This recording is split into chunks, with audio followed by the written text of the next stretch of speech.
ጸጋ ስለ ነገሩ ወደም ያስጠነቀቅሽ ይመስለኛል። አዎ በደንብ አስረድታኛለች።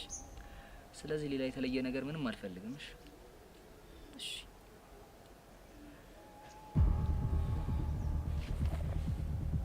ወይኔ ጉዴ! ልጅቷ ማናት? አረ ቤዚቲ እኛ ምን እናውቃለን? ሄለን ንገሪ፣ ልጅቷ ማናት? እንጃ እኔ ምን አውቃለሁ? ቤዚ ምን አውቃለሁ?